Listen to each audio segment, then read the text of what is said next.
ورزشکاران تاجیک کاملا از حق داشتن ریشه بلند و پوشیدن لباسهای مذهبی از جمله روسری محروم خواهند شد.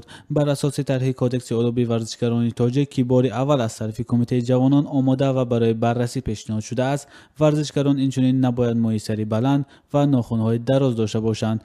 تاکنون حضور بعضی از ورزشکاران تاجیک در میدان فوتبال یا گشتی بارش نسبتاً بلند مشاهده شده است. چند سال قبل پرویز ترسونوف بازیگر تیم خیری وحدت نیز با دلیل ریشه درازش به بازی راه دادن نشد و این بحث زیادی را برپا کرد. اما متخصصان میگویند که میان بانوان ورزشکاری تاجیک پوشیدن لباس مذهبی به مثل حجاب و روسری معمول نیست و معلوم نیست چرا این مسئله در کدکس آداب مطرح شده است. مقامات کمیته جوانان ورزش و سیاحی تاجیکستان روز 6 می در صحبت با رادیو آزادی گفتند که برای تعیین این معیار دلیل‌های خود را دارند. از جمله به قول سهراب اکبرشاه، یک مسئول کمیته جوانان، گوسگی نسبت به تازگی مثال گیگینا بسیارتر اهمیت میتونه که در ورزش مثال یگان کسلیو نباشه گذاشتن، برای نگذاشتن یگان کسلیوی مثال سرایتی به همون خاطر بعضی همین چیزا را در اونجا درج کرده گیان. سطر در نمودهایی است که بسیار خلل میرسونه در همون در وقتی مثال سبقت باشد یا که وی به همون خاطر همه چیزا هم به نظر گرفته شده است. سهراب اکبرشاه گفت این طرح هنوز نهایی نیست و برای بررسی از جمله گرفتن فکر و نظر متخصصان پیشنهاد شده است.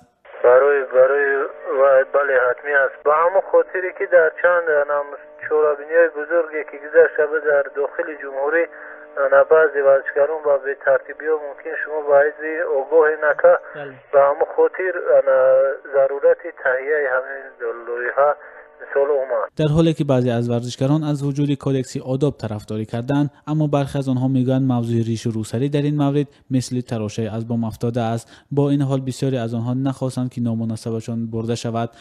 فتح‌الله نیم حمایتگری دسته استقلال دوشنبه گفت ریش آنها جای برای نگرانی ندارد. او گفت ریش برای آدمایی که کارگرن، برای آدمایی که سر کار میرن بگه کار میبیان. ما روزگار ورزشگری ما در یک روز 2 ساعت معاش میکنیم، ما فقط استراحت میکنیم.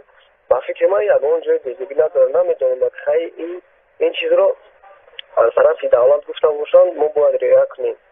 با فکر من در جهتی که ما خودمون ورزشگران بسیارمون میخواهیم ریش مونیم، این یگان ریش مونی که بهتر نیست که مثال بسیاری بد باشد. در تاجیکستان برای نخستین بار طرح کدکس آداب ورزشکاران و مربیان آماده شده است. مسئله تهیه این کدکس آخرین ماه مارس امسال بعد از قضیه بحث برانگیز پهلوان شناخته تاجیک کامران شاه اوساپیران در نوروز امسال در دوشنبه به میان آمد. مقامات گفتند اوساپیران در مسابقه روز 23 مارس در نوروزگاه پایتخت با اشاره دست دشنام داده است و تا ماه اپریل سال 2019 از اشتراک در همه گونه مسابقه های گشتین ملی در کشور محروم است.